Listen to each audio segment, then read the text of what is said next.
Ça va. Bonjour. On va parler aujourd'hui de ce que j'appelle les aspirations de l'homme, de l'humain. Il me semble que c'est important de savoir ce à quoi on aspire, parce que finalement c'est comme si on se posait la question de comment est-ce qu'on est fait et comment est-ce qu'on peut répondre à nos attentes personnelles. Alors il me semble qu'on aspire à trois choses. La première, c'est la justice, la deuxième, c'est l'amour, et la troisième, c'est le sens. Parlons un peu de ces trois choses. La première, la justice. On aspire à la justice. On aspire par exemple à la justice sociale. Quand on se fait cambrioler, on aimerait que le cambrioleur reçoive le châtiment. Et quelque part, quand nous-mêmes on a cambriolé ou ben, on n'est pas très bien, hein, quelque part il y a la peur de la justice et la peur de rencontrer Dieu. On aspire à la justice. Quand on va rencontrer Dieu, on aspire à ce que ça soit juste entre lui et nous. La justice sociale, c'est une chose, mais en nous-mêmes, il y a une forme d'injustice qui perdure dans nos émotions, par exemple, dans nos états d'âme, qui sont la colère contre quelqu'un ou la culpabilité, ou bien la honte aussi. Quand on a honte, c'est qu'on a un déficit personnel de justice. On a aussi un problème de justice en nous quand on sait pas si ce qu'on fait c'est bien ou c'est pas bien. L'insatisfaction, par exemple, c'est un problème de justice. Hein, je veux faire quelque chose, mais si j'en suis pas satisfait, ben, je ne suis pas très bien. Et donc, j'aspire à faire ce qui est juste.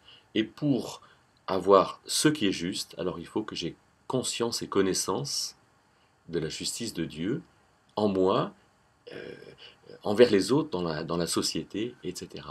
Et ça, il faut que Dieu me le révèle. Et il le fait, mais est-ce qu'on est prêt à l'entendre?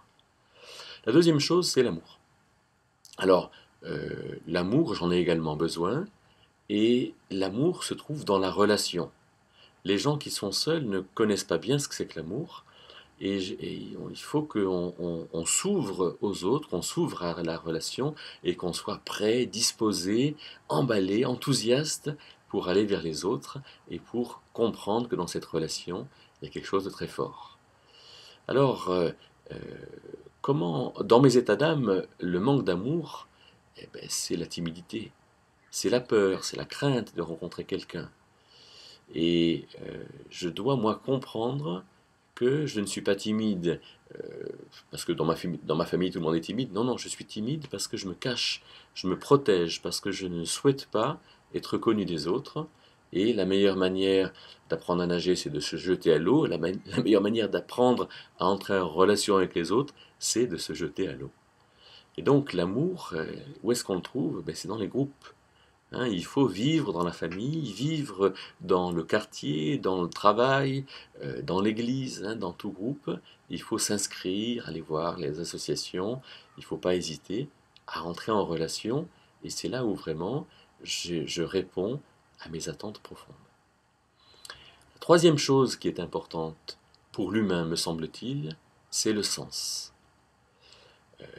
D'abord, mes actions trouvent un sens quand elles peuvent se prolonger dans la durée. Si mon action ne dure pas, si ce que je fais dans la durée, ben, ça ne sert à rien, à ce compte-là, pourquoi est-ce que je le fais? Et c'est Dieu qui donne un sens dans la durée. Parce que c'est Dieu qui euh, a dit, par exemple, 1 Corinthiens 13, verset 8, l'amour ne périt jamais. Comme si tout ce qu'on faisait avec amour trouve son sens dans la durée, ça ne périt jamais. Je crois, parce que c'est dit de différentes manières dans la Bible, que toutes mes actions trouveront son accomplissement, son aboutissement dans l'éternité. Hein, il est dit par exemple que quand nous rencontrerons Jésus-Christ, nous serons son épouse, et la robe de la mariée sera les actes justes des enfants de Dieu, des saints, nous dit Apocalypse 19, versets 6 à 8. Donc, interrogeons-nous avec ça. Nous porterons complètement nos fruits dans l'éternité, au retour de Jésus-Christ. Tout ce que nous aurons fait trouvera sa pleine valeur. Et donc, le sens des choses, il est en Dieu. Il y a une chose aussi très sensible, très importante concernant le sens des choses, c'est le sens de mes échecs. Le sens de mes échecs se trouve aussi en Dieu. Mes échecs servent à quelque chose. Dieu est souverain. Dieu peut tout, partout, à l'égard de tout, à l'égard de toute personne. Et donc tout ce que j'ai fait de mal, alors Dieu l'amènera à avoir un sens. Mes échecs ont aussi un sens. Voilà 3 attentes de l'humain: la justice, l'amour, le sens. Alors travaillons à ce que ces attentes soient au cœur de ce que nous faisons, au cœur de ce que nous envisageons, et je crois que c'est un peu de cette manière qu'on trouve, dans la réalisation de nos attentes, qu'on trouve le bonheur, et le bonheur qu'on peut apporter aux autres.